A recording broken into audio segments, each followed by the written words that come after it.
The Galactic Academy's Xenobiology lecture hall was a marvel of engineering, designed to accommodate dozens of species simultaneously. Atmospheric zones separated the methane breathers from the oxygen users, while gravity plates adjusted for everything from the heavy worlders to the delicate crystalline collective. In the back row of Section 7B, Arya sat quietly, her datapad reflecting soft blue light across her unremarkable human features. She had learned in her 3 months at the academy that being unremarkable was a survival skill.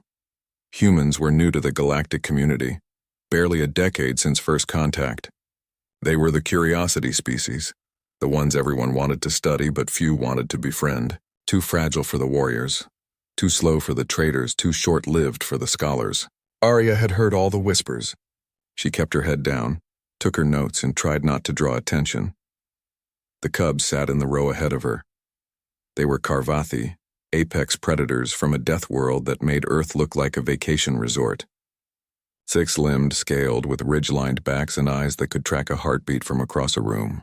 Their homeworld boasted gravity twice Earth's standard, temperatures that swung from boiling to freezing within hours, and an evolutionary arms race that had produced some of the most efficient killers in known space. The lead cub, Rock, had a scar across his left eye ridge, a mark from his first hunt. He was the largest of the group, his scales a deep obsidian that seemed to drink in light. The others deferred to him instinctively. The Karvathi didn't enroll children in the academy. They sent their most promising young hunters to learn about the galaxy they would one day patrol as enforcers and protectors. Arya had never spoken to them. She wasn't sure they even knew she existed. Instructor Vexithor was a Zenthari, a species known for their intellectual superiority and their barely concealed contempt for lesser races. His crystalline exoskeleton refracted the lecture hall's lights into rainbow patterns as he stalked across the platform, his mandibles clicking with irritation. The human concept of pack bonding is a primitive evolutionary holdover, Vexthor announced, his translator rendering his words in clipped, precise tones. They form attachments to other species indiscriminately, a weakness that has no place in civilized society. Observe. The hollow screen behind him displayed images of humans with animals, dogs, cats, even Earth's great predators. The class murmured with amusement. Arya felt heat creep up her neck but kept her eyes on her datapad. This compulsion, Vexthor continued, extends even to irrational protection of beings that provide no reciprocal benefit, a failed survival mechanism in a species that barely survived its own world's challenges. Rock's tail twitched. Arya noticed because she had learned to notice predator body language. It was another survival skill. In fact, Vexthor said, turning his multifaceted eyes toward the back of the room, we have a perfect specimen to demonstrate this weakness. Human Arya, please stand. Arya's heart hammered. Every student in the hall turned to look at her. She stood slowly, her legs trembling. Tell the class, Vexthor said, his mandibles spreading in what might have been a smile, about your emotional support animal back on Earth, the creature you bonded with despite its complete lack of survival value. Arya's throat tightened. She had mentioned her elderly cat once in a casual conversation with another student, not realizing Vexthor had been listening. She was a companion. A domesticated predator, Vexthor interrupted. Useless for hunting, defense, or labor. Yet you humans waste resources on such creatures. This is why your species will never rise above third-tier status in the community. The cubs had gone very still. Arya noticed this too, though she didn't understand what it meant. Your emotional weakness, Vexthor pressed, moving closer to Arya's section, is a liability. In a true crisis, you would sacrifice mission integrity for sentiment. He was fast. Zenthari were ambush predators after all.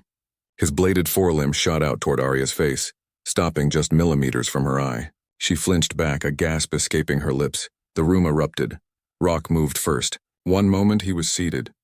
The next he had vaulted over 3 rows of desks and placed himself between Arya and Vexthor, his lips pulled back to reveal rows of serrated teeth.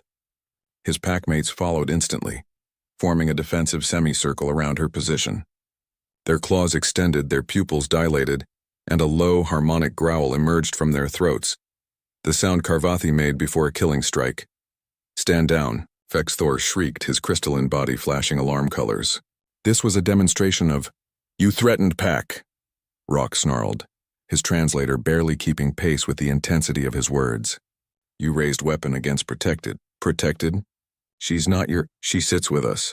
She shares our space. She is Pack. Another cub, smaller but just as fierce, bared her teeth. You know Karvathi law, Instructor. Threat to Pack is threat to all. The lecture hall had gone silent. Students from a dozen species watched as 6 Karvathi cubs faced down a full-grown Zinthari professor in defense of a human they had never even spoken to.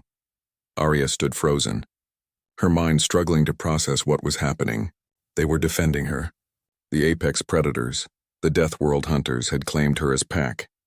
Vex Thor's exoskeleton flushed with humiliation and anger. This is absurd. I never intended— Intent is irrelevant, Rock said flatly. Action is truth. You attacked. We defended. This is law. The standoff lasted another 5 heartbeats before Vex Thor retreated, citing a need to report the cubs' insubordination to Academy authorities. The cubs didn't move until he left the hall entirely. Only then did Rock turn to face Arya. His eyes, which had been burning with predatory fury moments before, softened slightly. You sit with Pack now, he said simply. Not behind with. Arya found her voice, though it came out smaller than she intended. Thank you, but why? We've never even— We watch, one of the other cubs said. You observe. You learn. You respect space. You do not fear, but you do not challenge. She tilted her head, an oddly human gesture. You understand Pack dynamics without being taught. This is rare. Rock's tail swished once, a gesture Arya was beginning to recognize as approval. Humans Pack bond, he said. Instructor was wrong. This is not weakness. This is strength we recognize. Karvathi also bond. We choose Pack carefully. His scarred eye ridge lifted slightly. We choose you.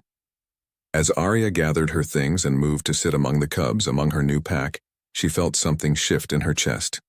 The Academy had taught her to be invisible, to survive by not being noticed. But the Karvathi had seen her anyway. They had seen her, evaluated her, and decided she was worth defending. Later, as they walked together through the Academy corridors, other students moved aside, not from fear of the human, but from respect for the Pack she now belonged to. Arya sat quietly no more. She walked with hunters, and the galaxy took notice. In the end, Instructor Vex Thor's demonstration had proven something. Just not what he intended. Human Pack bonding wasn't a weakness. It was contagious. And when a species that bonded with anything met a species that chose their bonds carefully, something remarkable emerged. They called it friendship. The galaxy would learn to call it formidable,